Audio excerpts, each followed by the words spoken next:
ಸ್ನೇಹಿತರೆ, ನಮಸ್ಕಾರ. Big boss ಮನೆಯಲ್ಲಿ ಮತ್ತೆ ಹನುಮಂತ ಕಮಾಲ್ ಮಾಡಿದ್ದಾನೆ.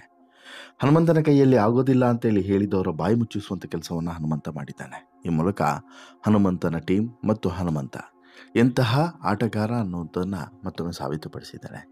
ಚಾಣಕ್ಯ ಸ್ಪರ್ಧಿಯಾಗಿರುವಂತಹ ಹನುಮಂತ ಹೀಗೆ ಆಡ್ತಾ ಹೋದರೆ ಬಿಗ್ ಬಾಸ್ನ ಫೈನಲ್ ತಲುಪೋದು ಮಾತ್ರವಲ್ಲ, ಫೈನಲ್ ಟ್ರೋಫಿ ಎತ್ತೋದು ಕೂಡ ಕನ್ಫರ್ಮ್ ಅನ್ನೋದು ಗೊತ್ತಾಗಿದೆ. ಮೊಟ್ಟ ಮೊದಲ ಬಾರಿಗೆ ತನ್ನ ತಂಡವನ್ನು ಮುನ್ನಡೆಸಿದಂತಹ ಪ್ರಖ್ಯಾತಿಯನ್ನು ಹೊಂದಿರುವಂತಹ ಹನುಮಂತ ಬಲಿಷ್ಠ ಅಂತೇಳಿ ಅಂದ್ಕೊಂಡಿದ್ದಂತಹ ಗೌತಮಿ ತಂಡವನ್ನು ಕಂಪ್ಲೀಟಾಗಿ ಕ್ಲೀನ್ ಸ್ವೀಪ್ ಮಾಡೋದ್ರ ಮೂಲಕ ಹನುಮಂತ ಮತ್ತು ಹನುಮಂತನ ತಂಡ ಗೆದ್ದು ಬೀಗಿದೆ. ಹಾಗಾದರೆ ಬಿಗ್ ಬಾಸ್ ಮನೆಯಲ್ಲಿ ಹನುಮಂತನ ಈ ವಾರದ ಕಮಾಲ್ ಹೇಗಿತ್ತು, ಈ ವಾರದ ಆಟ ಎಷ್ಟರ ಮಟ್ಟಿಗೆ ಗಮನವನ್ನು ಸೆಳೀತು ನೋಡ್ತಾ ಹೋಗೋಣ. ಅದಕ್ಕಿಂತ ಮುಂಚೆ ನೀವು ಇನ್ನೂ ಕೂಡ ನಮ್ಮ ಚಾನಲನ್ನು ಸಬ್ಸ್ಕ್ರೈಬ್ ಮಾಡಿಲ್ಲ ಅಂದರೆ ದಯವಿಟ್ಟು ಕೂಡಲೇ ಸಬ್ಸ್ಕ್ರೈಬ್ ಮಾಡಿ ಸ್ನೇಹಿತರೆ. ಬಿಗ್ ಬಾಸ್ ಮನೆಯಲ್ಲಿ ಶಕ್ತಿಯಿಂದ ಆಟ ಆಡೋದಕ್ಕೆ ಸಾಧ್ಯವಿಲ್ಲ, ಯುಕ್ತಿಯಿಂದ ಮಾತ್ರ ಆಟ ಆಡೋದಕ್ಕೆ ಸಾಧ್ಯ. ಬಿಗ್ ಬಾಸ್ ಮನೆಯಲ್ಲಿರುವಂಥ ಅಷ್ಟು ಜನ ಸ್ಪರ್ಧಿಗಳಲ್ಲಿ ಫಿಸಿಕಲಿ ಎಷ್ಟೇ ಸ್ಟ್ರಾಂಗ್ ಇದ್ದರೂ ಕೂಡ ಮೆಂಟಲಿ ಸ್ಟ್ರಾಂಗ್ ಇರಲೇಬೇಕು. ಮೆಂಟಲಿ ಸ್ಟ್ರಾಂಗ್ ಇಲ್ಲ ಅಂತ ಹೇಳಿದ್ರೆ ಫಿಸಿಕಲಿ ಸ್ಟ್ರಾಂಗ್ ಇದ್ದರೂ ಪ್ರಯೋಜನ ಇಲ್ಲ.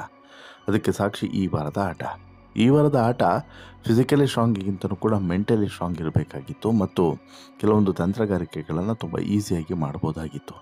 ಆ ಕೆಲಸವನ್ನು ಮಾಡೋದರಲ್ಲಿ ಹನುಮಂತ ಯಶಸ್ವಿಯಾಗಿದ್ದಾನೆ.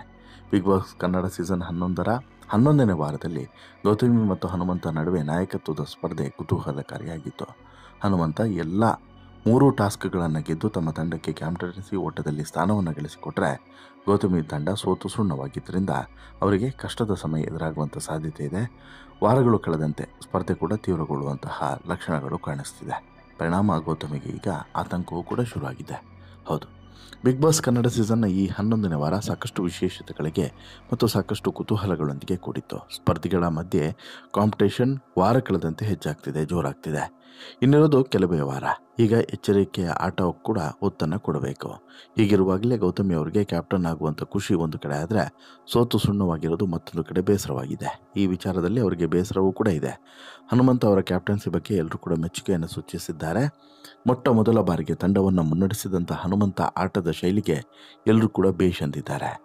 ಈಗ ಹನುಮಂತ ತನ್ನ ತಂಡದ ಸದಸ್ಯರು ಎಲ್ಲರೂ ಕೂಡ ಕ್ಯಾಪ್ಟನ್ಸಿ ಓಟಕ್ಕೆ ಆಯ್ಕೆಯಾಗಿದ್ದಾರೆ, ಇನ್ಕ್ಲೂಡಿಂಗ್ ಹನುಮಂತನೂ ಕೂಡ. ಇದು ಹನುಮಂತನ ಚಾಣಕ್ಯತೆ ಮತ್ತು ಚಾಕಚಕ್ಯತೆಗೆ ಸಾಕ್ಷಿಯಾಗಿದೆ ಅಂತಲೇ ಹೇಳ್ಬೋದು. ಈ ವಾರ 2 ತಂಡಗಳನ್ನಾಗಿ ವಿಭಜಿಸಲಾಗಿತ್ತು. ಒಂದಕ್ಕೆ ಮನೆ ಕ್ಯಾಪ್ಟನ್ ಗೌತಮಿ ನಾಯಕ ಆದರೆ ಮತ್ತೊಂದು ತಂಡಕ್ಕೆ ಹನುಮಂತ ನಾಯಕನಾಗಿದ್ದ. 2 ತಂಡಕ್ಕೆ ಒಟ್ಟು 3 ಟಾಸ್ಕ್ಗಳನ್ನು ನೀಡಲಾಗಿತ್ತು. ಈ ಪೈಕಿ 3 ಟಾಸ್ಕ್ಗಳನ್ನು ಹನುಮಂತ ಗೆದ್ದರೆ, ಈ 3ರ ಮೂಲಕ ತನ್ನ ತಂಡದ ಎಲ್ಲರೂ ಕೂಡ ಕ್ಯಾಪ್ಟನ್ಸಿ ಓಟಕ್ಕೆ ಹೋಗುವಂತೆ ಮಾಡಿದ್ದಾನೆ ನಾಯಕ. ಅಷ್ಟು ಮಾತ್ರವಲ್ಲ, ಗೌತಮಿ ತಂಡದಲ್ಲಿ ಇರುವಂಥ ಚೈತ್ರ, ಗೌತಮಿ ಮೊದಲಾದವರು ಎಲ್ಲ ಆಟಗಳನ್ನು ಕೂಡ ಸೋಲ್ತಾರೆ. ಇದು ಅವರ ತಂಡಕ್ಕೆ ಹಿನ್ನಡೆಯನ್ನು ಕೂಡ ಮಾಡುತ್ತೆ. ತಂಡದ ನಾಯಕನಾಗಿ ಸೋತಂತಹ ಗೌತಮಿ ಸಾಕಷ್ಟು ನೊಂದುಕೊಂಡಿದ್ದಾರೆ.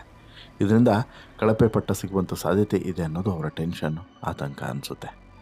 ಇನ್ನು ಅತ್ತ ಹನುಮಂತ ತನ್ನ ಚಾಕಚಕ್ಯತೆಗೆ ಎಲ್ಲರೂ ಕೂಡ ಬೇಷ್ ಹೇಳ್ತಿರುವಾಗ ಸೈಲೆಂಟಾಗಿ ನಾಯಕತ್ವದಲ್ಲಿ ಯಶಸ್ಸನ್ನು ಕಂಡಿದ್ದಾನೆ.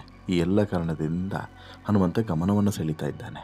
ಈ ವಾರ ಹನುಮಂತ ತಂಡದಿಂದ ಯಾರು ನಾಯಕತ್ವವನ್ನು ಪಡೀತಾರೆ, ಯಾರು ಮುಂದಿನ ಕ್ಯಾಪ್ಟನ್ ಆಗ್ತಾರೆ ಅನ್ನೋದು ಸದ್ಯಕ್ಕಿರುವಂಥ ಕುತೂಹಲ. ಅತ್ತ ಹನುಮಂತ ಒಂದು ರೀತಿಯಲ್ಲಿ ತುಂಬ ಬ್ರಿಲಿಯಂಟಾಗಿ ಈ ವಾರದ ಆಟವನ್ನೇ ಆಡಿ ಮುಗಿಸಿದ್ದಾನೆ. ವಾರಗಳು ಕಳೆದಂತೆ ಆಟ ಮತ್ತಷ್ಟು ಟಫ್ ಆಗ್ತಿದೆ. ಹೀಗಾಗಿ ಈ ಸಂದರ್ಭದಲ್ಲಿ ಎಡವಿದ್ರೆ ಮತ್ತು ಮುಂದೆ ದೊಡ್ಡ ಮಟ್ಟದಲ್ಲಿ ನಷ್ಟವನ್ನು ಅನುಭವಿಸಬೇಕಾಗುತ್ತೆ. ಈಗ ಗೌತಮಿ ಕೂಡ ಮುಂದಿನ ದಿನಗಳಲ್ಲಿ ದೊಡ್ಡ ಕಷ್ಟವನ್ನು ಎದುರಿಸುವಂಥ ಸೂಚನೆಯನ್ನು ಪಡೆದಿದ್ದಾರೆ. ಈಗ ಮತ್ತಷ್ಟು ನಷ್ಟವನ್ನು ಎದುರಿಸಬೇಕಾಗುತ್ತೆ ಅನ್ನೋದು ಇವರ ಆತಂಕ. ಬಟ್ ಹಾಗಿಲ್ಲ. ಬಿಗ್ ಬಾಸ್ ಮನೆಯಲ್ಲಿರುವಂಥ ಆಟದ ಶೈಲಿ, ಬಿಗ್ ಬಾಸ್ ಮನೆಯಲ್ಲಿ ನಡೀತಿರುವಂಥ ಆಟ ಹಾಗಿಲ್ಲ. ನೀವು ಅಂದ್ಕೊಂಡ ರೀತಿಯಲ್ಲಿ ನಡೆಯೋದೇ ಇಲ್ಲ. ಬಿಗ್ ಬಾಸ್ ಮನೆಯಲ್ಲಿ ಕೆಲವೊಂದು ಟ್ವಿಸ್ಟ್ಗಳು, ಟರ್ನ್ಗಳು ಯಾವ ರೀತಿ ಇರುತ್ತೆ ಅಂತೇಳಿ ಕಲ್ಪನೆ ಮಾಡ್ಕೊಳ್ಳೋಕ್ಕೂ ಕೂಡ ಸಾಧ್ಯವಿಲ್ಲ. ಅದೇ ರೀತಿ ಈ ವಾರನೂ ಕೂಡ ಆಗಿದೆ. ಹನುಮಂತ ಈ ವಾರ ತನ್ನ ತಂಡವನ್ನು ಮುನ್ನಡೆಸಿದಂಥ ರೀತಿ ಮತ್ತು ತಂಡವನ್ನು ಮುನ್ನಡೆಸುವಂಥ ಸಂದರ್ಭದಲ್ಲಿ ಆತ ತೆಗೆದುಕೊಂಡಂಥ ಕೆಲವೊಂದಷ್ಟು ನಿರ್ಧಾರಗಳು ತುಂಬ ಅನುಕೂಲ ಆಯಿತು ಅಂತಲೂ ಕೂಡ ಹೇಳ್ಬೋದು. ಜೊತೆಗೆ ಗೌತಮಿ ತಂಡದಲ್ಲಿ ಇದ್ದಂತಹ ಕೆಲವೊಂದಷ್ಟು ಗೊಂದಲಗಳು ಮತ್ತು ಕೆಲವೊಂದಷ್ಟು ಅಧಿಕ ಪ್ರಸಂಗದ ಧೋರಣೆಗಳು ಇದು ಕೂಡ ಕಾರಣವಾಯಿತು ಅಂತ ಹೇಳಿದ್ರು ಕೂಡ ಸುಳ್ಳಾಗಲ್ಲ. ಹೀಗಾಗಿ ತುಂಬ ಎಚ್ಚರಿಕೆಯಿಂದ ಈ ಎಲ್ಲ ಸೆಲೆಕ್ಷನ್ ಪ್ರೊಸೆಸ್ಗಳನ್ನು ಕೂಡ ಮಾಡಿ ಹನುಮಂತ ಈ ಹಂತಕ್ಕೆ ಬಂದಿದ್ದಾನೆ. ಜೊತೆಗೆ ಹನುಮಂತ ಕೆಲವು ಕಡೆ ತುಂಬ ಪಕ್ಕ ಲೆಕ್ಕಾಚಾರವನ್ನೇ ಹಾಕಿ ಆಟ ಆಡಿಸಿದ್ದಾನೆ. ಯಾರನ್ನು ಎಲ್ಲಿ ಆಡಿಸ್ಬೇಕು, ಯಾರು ಏನನ್ನು ಆಡಬೇಕು, ಯಾವಾಗ ರೆಸ್ಟನ್ನು ತೆಗೆದುಕೊಳ್ಬೇಕು, ಯಾರು ಉಸ್ತುವಾರಿ ತೆಗೆದುಕೊಳ್ಬೇಕು, ಹೀಗೆ ಹನುಮಂತ ಈ ಬಾರಿ ಪಕ್ಕ ಸ್ಟ್ರಾಟಜಿಯನ್ನು ಮಾಡಿ ಗೆಲ್ಲೋದ್ರಲ್ಲಿ ಯಶಸ್ವಿಯಾಗಿದ್ದಾನೆ. ಅದಕ್ಕೆ ಹೇಳೋದು, ಹನುಮಂತನನ್ನು ದಡ್ಡ ಅನ್ನೋಕ್ಕೆ ಸಾಧ್ಯವಿಲ್ಲ, ಹಳ್ಳಿ ಹೈದ ಅನ್ನೋಕ್ಕೆ ಸಾಧ್ಯವಿಲ್ಲ. ಆತನೊಬ್ಬ ಚಾಣಕ್ಯ, ಆತ ಬ್ರಿಲಿಯಂಟ್. ಆತ ಏನೇ ಮಾಡಿದರೂ ಕೂಡ ಅದಕ್ಕೊಂದು ಕಾರಣ ಇರ್ತದೆ. ಆ ಕಾರಣವನ್ನು ಆತ ನಿರೂಪಿಸೋದ್ರಲ್ಲಿ ಸೂಪರ್ ಅಂತಲೇ ಹೇಳ್ಬೋದು. ಈಗಾಗಲೇ 2 ಸಲ ಕ್ಯಾಪ್ಟನ್ ಆಗಿರುವಂಥ ಹನುಮಂತಗೆ ಮತ್ತೆ ಕ್ಯಾಪ್ಟನ್ ಆಗುವಂಥ ಅವಕಾಶ ಸಿಗುತ್ತಾ, ಅಥವಾ ಉಳಿದವರು ಯಾರಾದರೂ ಕ್ಯಾಪ್ಟನ್ ಆಗ್ತಾರಾ, ಅದು ಇನ್ನೊಂದು ಭಾಗ.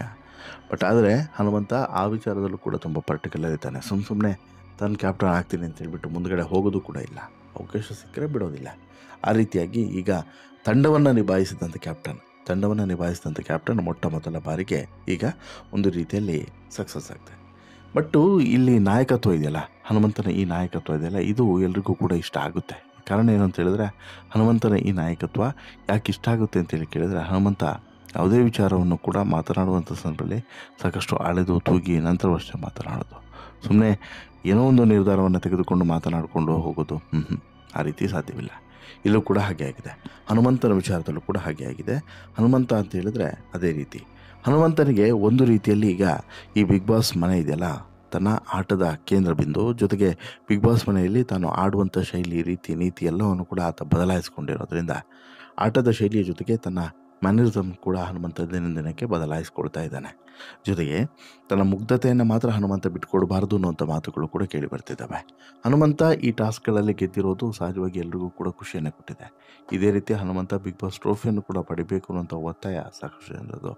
ಇನ್ಫ್ಯಾಕ್ಟು ಬೇರೆ ಯಾರಾದರೂ ಈ ಹಂತಕ್ಕೆ ಹೋದರೆ ಸ್ವಲ್ಪ ಹೊಟ್ಟೆ ಕಿಚ್ಚು ಎಲ್ಲ ಕೂಡ ಆಗುತ್ತೆ.